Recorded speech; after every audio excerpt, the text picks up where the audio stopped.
Welcome to the premiere episode of Think Like a Black Belt, the Week in Review. I'm Jim Bouchard, the guy who teaches you how to think like a black belt.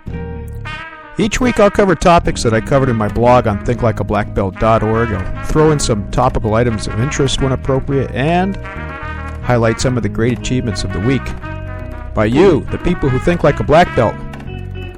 So let's get started. Thanks to the Jim Jams Jazz track from the Milan Latin Jazz Quartet. Love that stuff. Anyway, back to the blog. What was that first item? Oh, the first thing I wrote about, I think, was on Monday. And we were talking about becoming the master of you, embracing the process of perfection. And, that's one of the things that I end up talking about an awful lot. But people sometimes don't understand what authentic mastery is. And first, I want to say that, anybody can be a master. That's the tricky part, I suppose.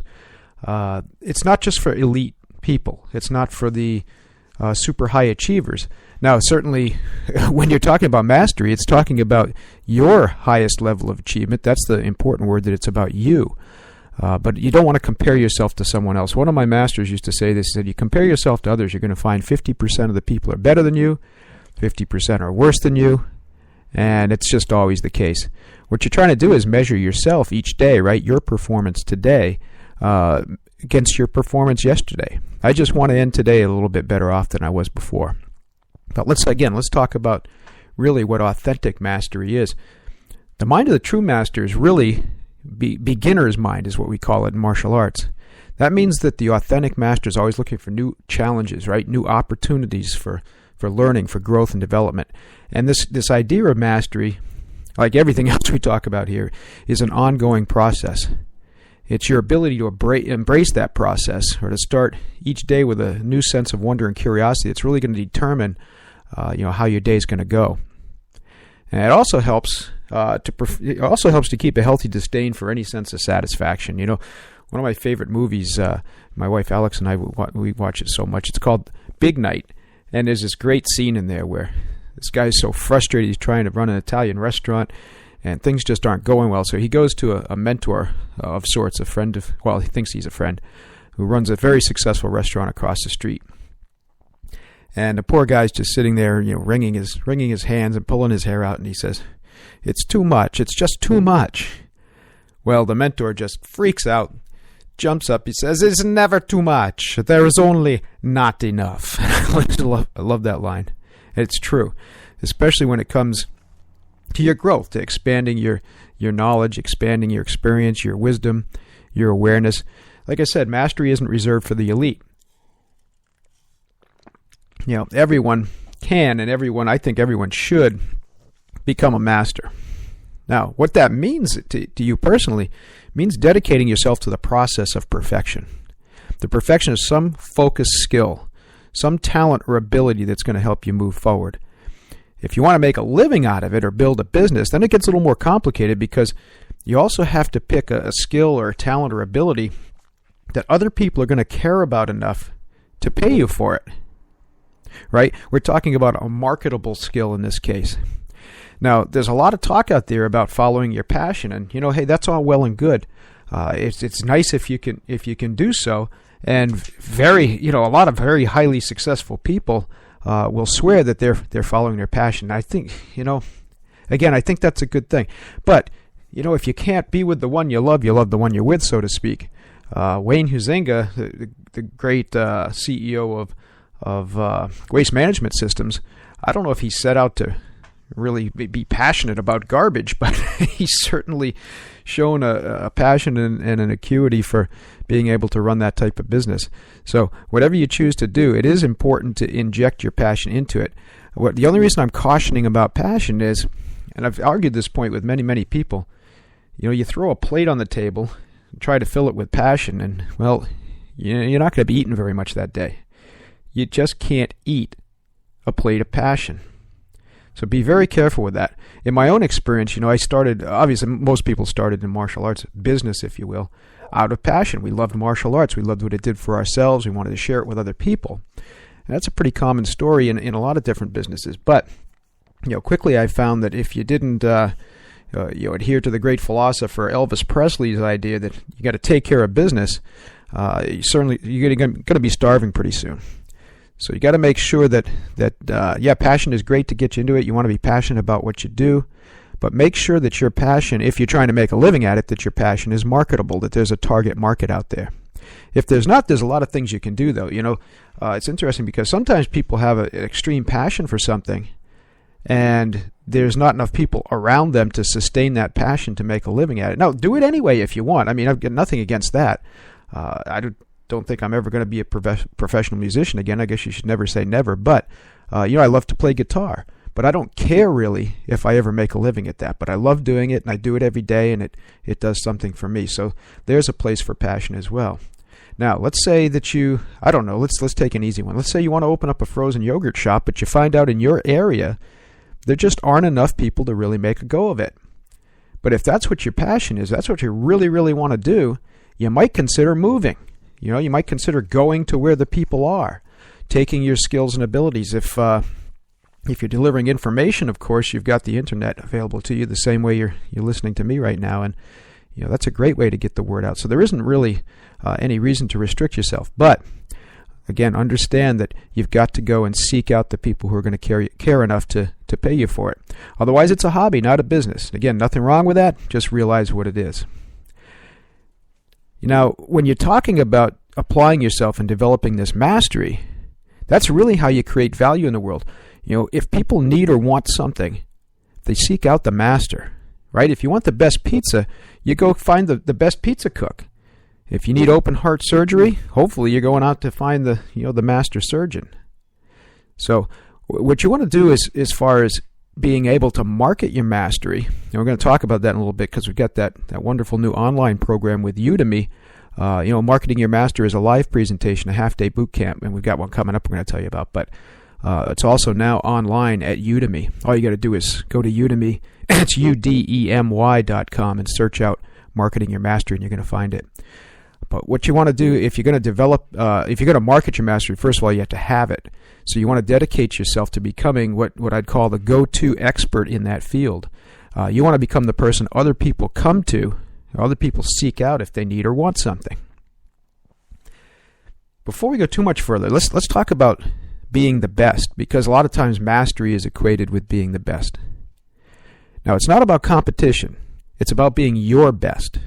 Focus on developing your talents, your knowledge, your skills, and do this continually, right? As I said a few minutes ago, end each day better than when you started it.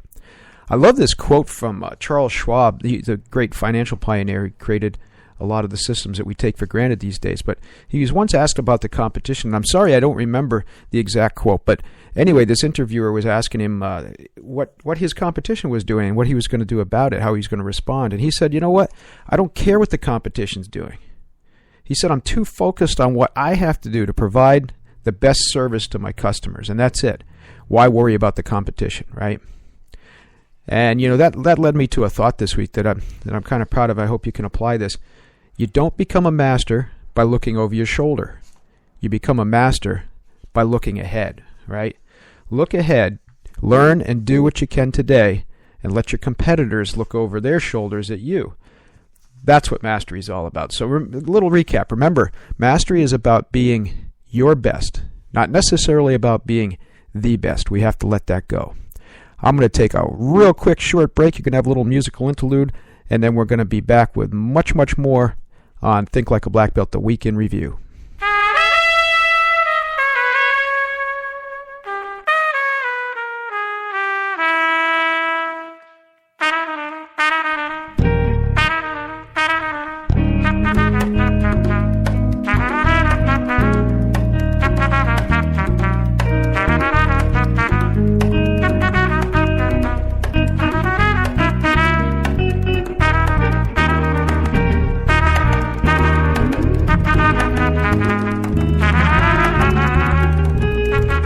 All right, if you're just tuning in, I'm Jim Bouchard, the guy who teaches you how to think like a black belt, and we're here on the inaugural episode of Think Like a Black Belt, the Week in Review, where we're going to review the blog posts of the week, talk about them in a little bit more detail, and eventually we're going to have some guests on the show as well from time to time, but I'm going to be honest with you, this is a chance for me to express my ideas to you in more detail than I can on the blog.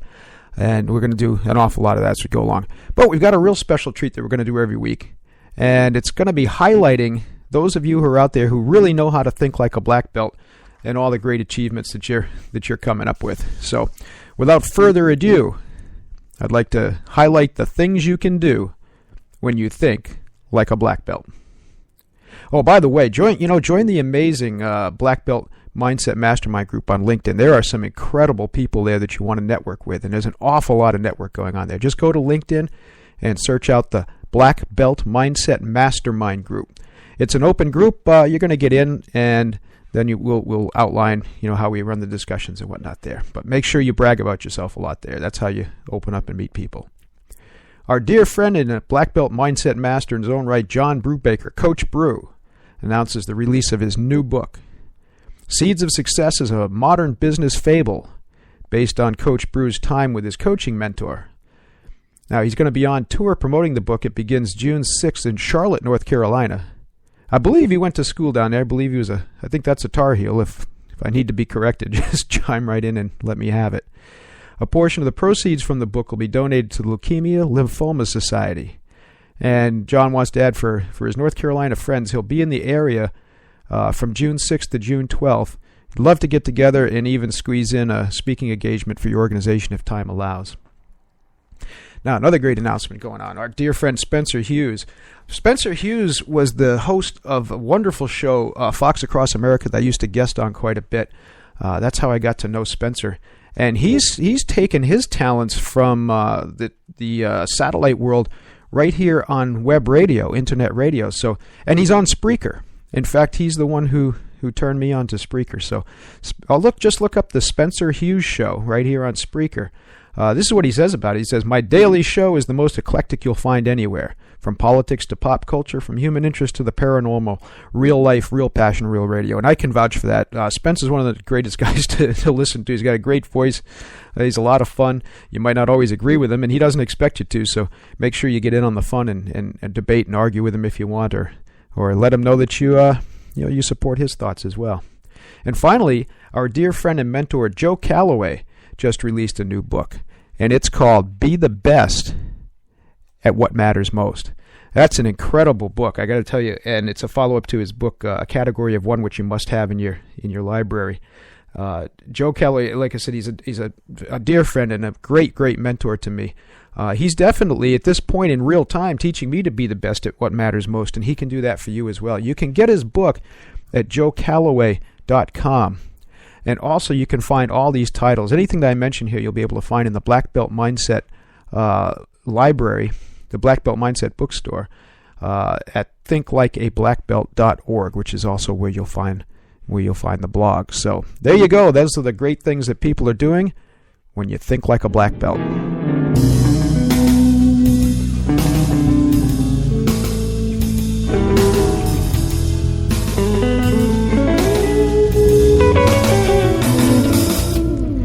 Well, next up, I was responding to some comments on a LinkedIn discussion, and it's centered on the continuing wage gap, or the perception of a wage gap between women and men. So that's what started the whole thing.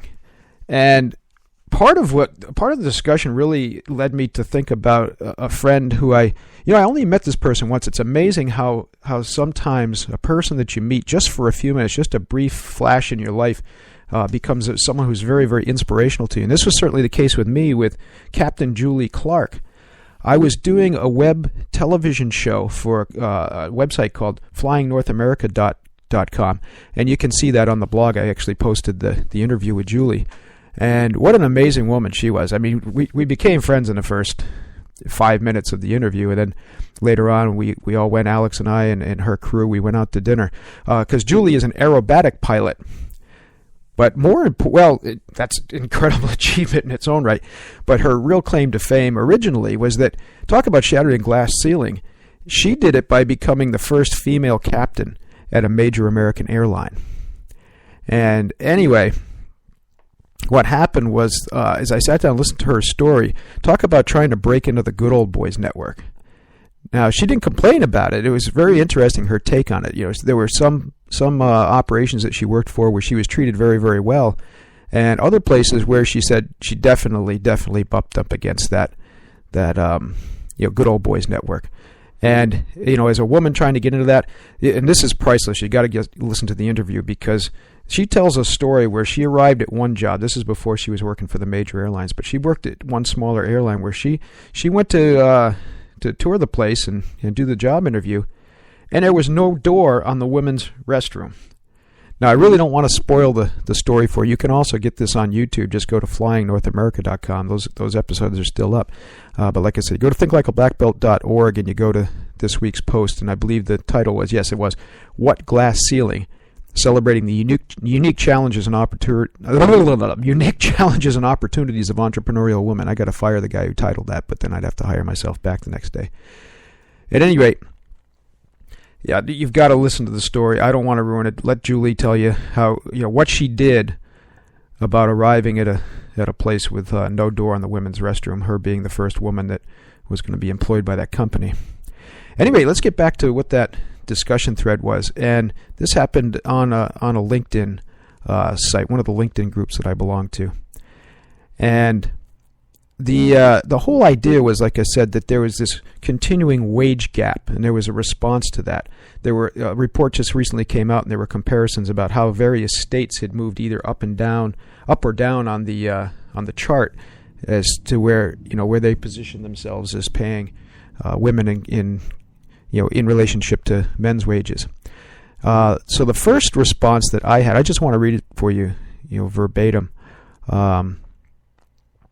Let me grab this for you. Hang on just a second, make sure that I'm not lying to you. Here we go. Here we go. There we go. Bear with me. Inaugural session, right? I said, and this is the whole thing. A lot of times, when people perceive this wage gap, and I'm going to be real blunt about it, the wage gap is largely due to the fact that women choose career paths that pay in relationship less than men's jobs do. On par, remember, and you need to stand up for yourself if you ever get in this situation. You'll find out that we're very, very blunt in this program. If there's a gentleman who's getting paid X amount and he's got X amount, if you've got an equal job description, equal title, and equal time on the job, remember all these things have to be on par, and there's a man getting paid more than you are, well, you've got a case there. You've got a case there, and you got to stand up for it. That's illegal. There's just no way around it. So when we're talking about the wage gap now, it's largely a matter of choice. And anyway, that's how I responded. And here's the comment that I posted up in response to that. I said, first of all, I pointed to our Think Like a Black Belt for Entrepreneurial Women event, and we've got one coming up in Freeport, Maine on May 16th. If you're listening to this before, we're going to talk about that in just a minute. But at those things, you'll network with other women entrepreneurs, discuss ways to deal with your unique challenges, and most of all, talk about how to improve and expand opportunities for entrepreneurial women. Now, since I started doing this program, I'm talking about entrepreneurial women now, I've done extensive research on the wage gap, and largely it is exactly that, a wage gap. To be blunt, the most consistent reason for this widely publicized disparity is simply that women who are employed tend to choose jobs that pay less, but fulfill other desires, particularly in social service areas. The woman entrepreneur is free to set her own financial goals and determine her own rewards, no limits. And we celebrate adversity as an opportunity to become stronger, more focused, and more determined to succeed. That's really what we're covering at those events. Now, Linda Riddell, obviously a powerful entrepreneurial woman, she chimed back in and she said, and I'm going to quote her here, "As a female entrepreneur, I am responsible for what I get paid. Women who are employed have somewhat less choice in the matter, although they could refuse to settle for lower wages." And as we said before, yes, all other things being equal, absolutely you refuse to settle for lower wages. She continues, "Overall, women are probably less confident to demand more money. Or as Jim says, women choose lower paying work anyway." End quote. Well, here's my response. Again, I'm just going to read this verbatim for you. "Both confidence and fear of appearing too aggressive to male counterparts and employers are often talked about in our groups. There are ways to overcome both challenges. As I say, we celebrate adversity. Every challenge is an opportunity to grow, develop, and expand your potential. Here's a great story. Julie Clark was the first woman to earn the rank of a captain on a major airline. Now she's one of the country's leading aerobatic pilots. Talk about shattering the glass ceiling. She did it at 35,000 feet. Julie faced enormous challenges in her life, including losing both her parents at an early age. Her father was a pilot who was killed in the first terrorist hijacking in American airspace that caused a crash. In her airline career, she faced one of the most entrenched old boys clubs in any industry, and she kicked it in the tail. I'm proud to call her a friend, and she's a great inspiration to me. And as I said, you really want to listen to that interview with her. She's got a great way to tell the story, and I can't do it justice, so I'm going to leave it to her. And that's really what we talk about in these Think Like a Black Belt for the Entrepreneurial Woman events. I hope you can make it to one of these at some point. They're fantastic events, and in just a minute I'm going to tell you all about the one that we've got coming up in Freeport. But the basic message is this, no matter who you are, you're going to suffer some adversity. We all do. Let's celebrate adversity. We say in martial arts that a champion's only tested by the mettle of his, and we'll add, or her opponent, right? If you're going to achieve, if you're going to rise up through it, then you've got to face the challenges. You've got to face continually tougher opponents in order to develop and improve on your skills. So that's what it's all about. And in just a second, we're going to tell you all about those events. So I'll be back with you. This is Jim Bouchard, the guy who teaches you how to think like a black belt, and you're listening to Think Like a Black Belt, Week in Review.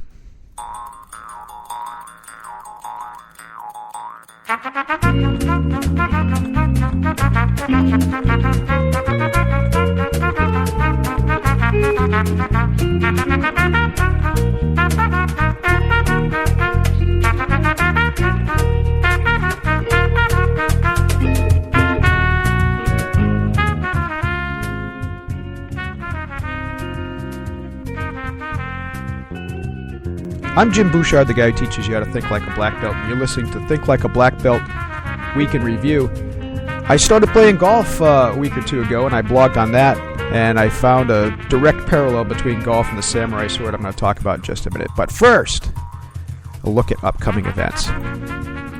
As we've been talking about throughout the show, we've got Think for the Entrepreneurial Woman, Think Like a Black Belt for the Entrepreneurial Woman. We're coming back to Freeport, Maine. This is going to be Thursday, May 16th, 7:30 to 9:30. At the 2G Couture Boutique Photo in the Mallet Building on Mill Street in Freeport.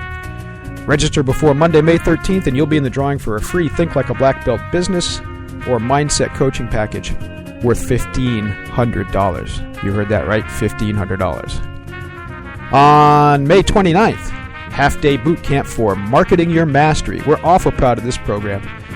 We're helping businesses, any business, any size, understand the power of expert position marketing.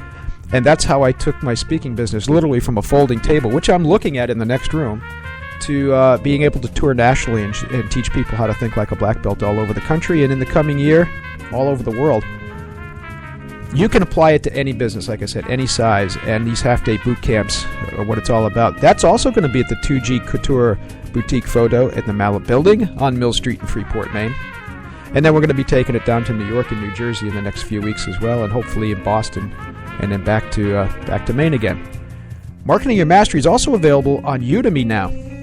Udemy, that's udemy.com. Just go there and you'll see hundreds and hundreds of different courses in business, all kinds of technical things, hobbies, lifestyle, personal development, everything you can think of. It's a wonderful, wonderful platform. So go to udemy.com, udemy.com, and just search for Marketing Your Mastery, and you'll find the complete online course there. And we're really blessed to have some bonus materials on there, including a great interview with another one of my mentors, Dr. John Tantillo, America's marketing doctor, and Ken Lizotte, the author of The Expert's Edge. So some really incredible things there, and the whole thing only costs $49. Would you invest $49 to grow your business over the next week? If so, that's the place to be.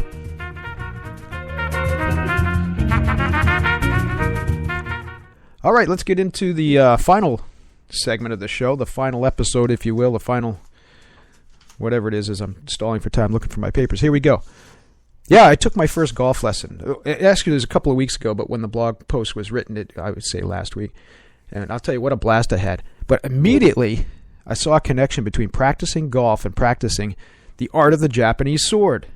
Now, that doesn't mean I'm running around with my golf clubs trying to chop people's heads off, although I can see where a golf club can be pretty effective in that application. But at any rate, there's a few things that just drew me exactly to the concepts that we teach in all our Think Like a Black Belt programs and live events.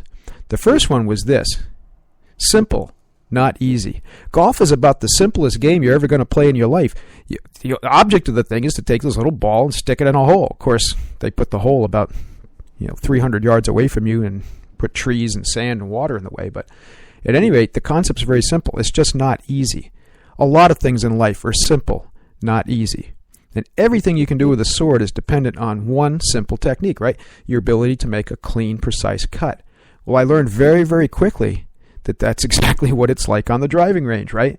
I remember I only hit my first bucket of balls on the first day. It sure felt like thousands, and I knew right away I'd need thousands and more before I perfect my swing. And that's exactly what happens when you start taking lessons with a sword. Thousands and thousands of times you do that very, very simple cutting motion. The second one is something we say all the time. You'll hear it again at the end of the show, is perfection is not a destination. It's a never-ending process. Well, at one point last week, I bit the bullet and I went to the local golf club and I signed up. And I got out on the range again. I drew my club back exactly the way the instructor showed me, head over the ball, relax, breathe, smooth downward. Hey, I should be a natural at this, right? I'm a martial artist. Hit it, beautiful drive. Oh man, it was great. Felt good. Then I set up again. And I knew something didn't feel quite right. And I'm trying to swing, and I realize what I'm doing now. I was trying to swing too hard, and I sliced it, right? I set up again. I heard a noise behind me. I lost my focus, poof. And that was a little bit of that distraction was caused by someone who was even worse than me behind me, launching balls about three feet in front of my face across the driving range. Anyway, after a few tries, I hit another good one. You see, in everything you do, perfection's not a set point in time or space. Just like there's no perfect cut with the Japanese sword, there's only the practice to perfect the cut. I'm learning really quickly in golf there won't be any perfect drive either, just the drive to perfect my drive. Works in real life and business too. And that led me to the third real strong parallel between golf and my training with the Japanese arts is no mind. Or you could say it another way, overcoming too many minds. There's a great scene in the movie The Last Samurai with Tom Cruise. Cruise plays Nathan Algren. He's a Civil War hero turned mercenary, and he's in Japan to quell the last of the samurai resistance to modern culture and the new rule. Algren's captured by a samurai leader, and he's being held prisoner of sorts in their village. And his captors are pretty hospitable. They gave Algren free range of the village, and they even allowed him to train with the other warriors. And this is where he really gets himself into trouble. They're training with the wooden swords. We call it bokken. And Algren quickly finds himself, he's completely outmatched. He was outmatched by a little kid and then by one of the samurai. So Nobunata, the son of the warlord Katsumoto, takes a shine to Algren, and after seeing him whacked over the head for a few hundred times, he steps in, and he says one thing. He says, "Too many minds." And Algren looks at him puzzled, and so Nobunata continues. He says, "You mind the sword, you mind your opponent, you mind the people watching. No mind." Well, I thought about that as I was on the range. I mind the other people on the range. I mind what an idiot I must look like to the seasoned players. I mind that ball whizzing by my head from that person who was behind me. I mind the pro I just took a lesson from who just stopped in to check on me and see if I'm sticking to what he told me to do. See, too many minds. So I could see very quickly that the trick with the golf club, just like with the sword, is to adopt what the Japanese called mushin, no mind. Now, all that means is a clear head, free from distractions, fully engaged in the present moment. I know it translates poorly, but no mind doesn't mean an empty head, as we might say it. Like I said, it means clarity. It means that you've let go of the distractions, let go of the troubles of the day, and you just allow yourself to be in the present moment, to be fully engaged in the task at hand. That's probably why we go play golf, I suppose. I wonder how the other golfers are going to react, though, if I show up with my samurai sword in my golf bag, just to remind me of Mushin. We'll see what happens. We'll see how that goes. Anyway, quick reminder as we wrap things up. We're going to keep these shows to about a half hour. And, hey, feel free to download them and take them with you. Share them with your friends. Make sure that if you enjoy it, make sure that they know about us as well. And also, make sure you come and visit the blog itself at thinklikeablackbelt.org. That's thinklikeablackbelt.org. So, as we're broadcasting here on May 10th, coming events, Think Like a Black Belt for Entrepreneurial Women. That's in Freeport, Maine, Thursday, May 16th. Just go to jimbouchard.org, hit the services button. You'll see special events, hit that tab, and that'll take you right where you need to go. Then you can also register there for Marketing Your Mastery. That's Wednesday, May 29th, half-day boot camp. Half price when you register early, so make sure you do. And you can find that at the same place. Or go to either of these. You can go to eventb.com, eventb.com. That's event, the word event, BEE.com, and just search for these events. Think Like a Black Belt for the Entrepreneurial Woman, or Marketing Your Mastery, and those will come up for you there. And remember also, Marketing Your Mastery is available now on Udemy. That's UDEMY.com. Again, just search Marketing Your Mastery, and you'll find that there. So anyway, I certainly hope that you enjoyed the show today.